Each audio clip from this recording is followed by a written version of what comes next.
Баршаңызға қайырлы күн. Бүгін сіздермен өте дәмді трайфл десертінің рецептімен бөлісетін боламын. Видеоны соңына дейін көріңіздер. Ендеше бастаймыз. Ол үшін бізге ең алдымен 3 жұмыртқа және де қант қажет болады. Жұмыртқа мен қантты аппақ көпіршік болғанша миксерлейтін боламыз. Яғни біздің массамыз 2 есеге ұлғаюы қажет. Енді келесі біз құрғақ қоспаларымызды қосатын боламыз. ұн, какао және де разрыхлитель.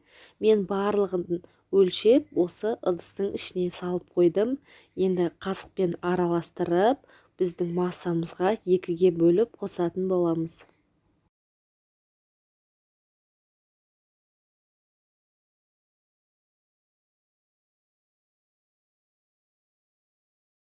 Енді ұнымыздың екінші бөлігін қосамыз. Миксердің бас жағымен осылай кішкене араластырып жібереміз. Сонда біздің ұнымыз шашырамайтын болады. Және де көп миксерлемейміз. Біздің массамыз басылып қалмауы қажет. Біздің бисквитіміз дайын болды. Бізде осындай сұйық масса пайда болу қажет. Енді пергамент қағазы төселген формамызға осылай құйып, жан-жағына тегістеп жайып шығатын боламыз. Енді қызып тұрған пеште 180 градуста 15-20 минут аралығында пісіріп аламыз. Крем дайындайтын боламыз. Ол үшін салқын сливки мен қант ұнтағын миксерлейтін боламыз. Сливки міндетті түрде салқын болуы қажет, яғни тоңазытқыштан алынған болуы керек. Енді сүзбелі ірімшігімізді қосып, оны да бір келкі масса болғанша миксерлейміз.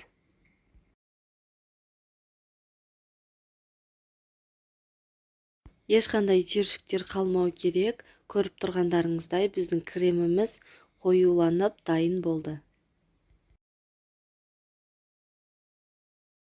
Бисквитіміз дайын болды. Енді оны суығанша қойып қоямыз.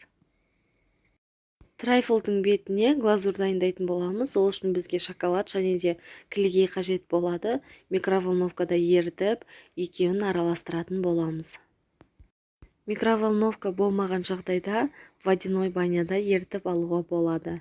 Біздің шоколадымыздың суығанын күтеміз. Ыстықтай кремнің бетіне құюға болмайды. Суыған бисквитімізден осындай крошки дайындап аламыз, яғни бисквитімізді үгітетін боламыз.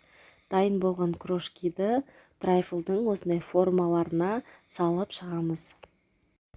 Трайфлдың формасы кез келген кондитерлік дүкенде сатылады. Енді кремімізді осындай кондитерлік қапшыққа салып, бисквиттің үстіне жағып шығатын боламыз.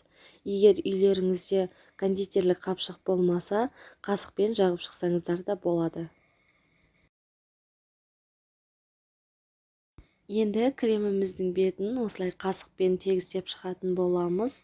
Қалауларыңызша арасына начинка салсаңыздар болады, немесе жемістерді бөліп қоссаңыздар болады.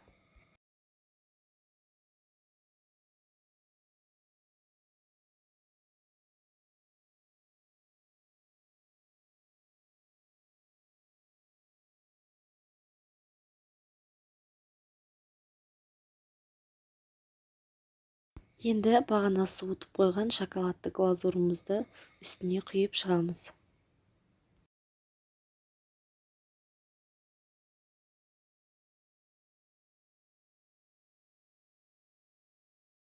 Бетіне өз қалауларыңызша кез келген жеміс-жидектерді пайдалансаңыздар болады. Мен клубника және бананды пайдаландым.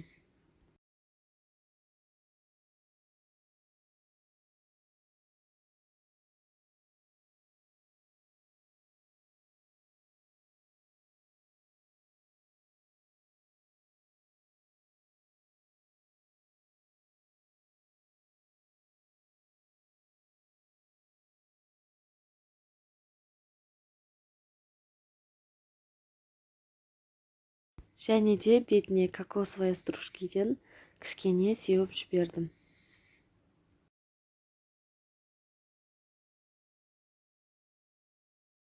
Қалауыңызша осындай шоколадтарды пайдалануға болады.